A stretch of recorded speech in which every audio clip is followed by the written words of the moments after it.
আলহামদুলিল্লাহ, আল্লাহ তাবারক ওয়া তাআলার কাছে শুকরিয়া আদায় করে যে আমরা একটা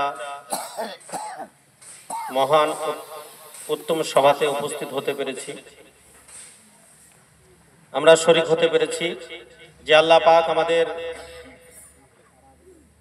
এই সভায় উপস্থিত করেছেন, সেই মহান আল্লাহ তাবারক ওয়া তাআলার দরবারে সর্বপ্রথম শুকরিয়া আদায় করি, বলি আলহামদুলিল্লাহ।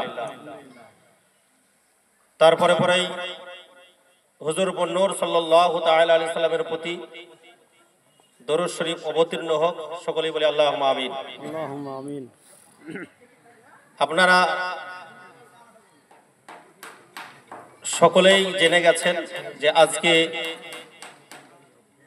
আমাদের সাগরদিঘি ব্লকের ইমাম মুয়াজ্জিন অ্যাসোসিয়েশন অ্যান্ড চ্যারিটেবলের উদ্যোগে ওয়াকফ বিল এবং তার সঙ্গে সঙ্গে শীত বস্ত্র বিতরণ। আমরা তো এলাকার মানুষ, সুবহানাল্লাহ, আপনাদের সম্মুখে আপনাদের সামনে গোটা পশ্চিম বাংলাকে দেখতে হয়, সব সময় রাত দিন তিনাকে ছুটতে হয়। তিনি বহু দূর থেকে আমাদের ইমাম মুয়াজ্জিন অ্যাসোসিয়েশনের যিনি সম্পাদক সাহেব, শ্রদ্ধেয় সম্মানিত মাওলানা কারি মোহাম্মদ নিজামুদ্দিন সাহেব, আপনাদের ডাকে সাড়া দিয়ে, আমাদের সকলের ডাকে সাড়া দিয়ে উপস্থিত হয়েছেন।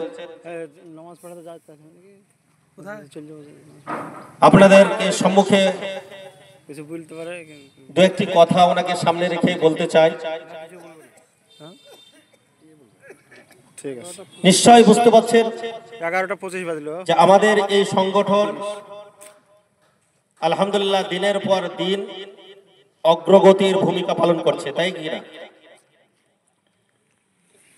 আজকে যৎকিঞ্চিত হলো আমরা সুবহানাল্লাহ কিছু অসহায়, গরিব, দরিদ্র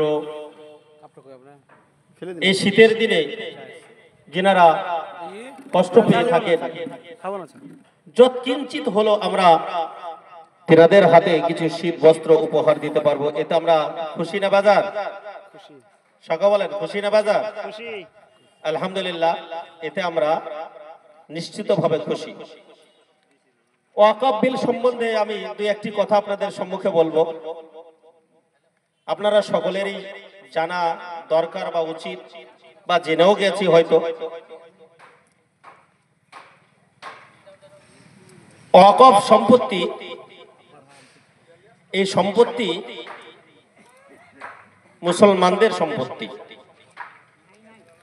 যখন আমাদের দেশ ভাগ হয়,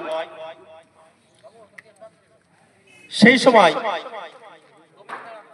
আমাদের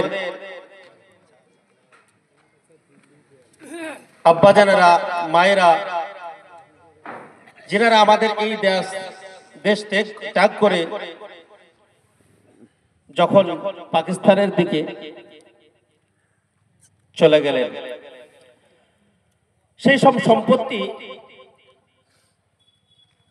ওয়াকফ অর্থাৎ ওয়াকফ স্টেটের নামে তিনারা দান করে গেলেন।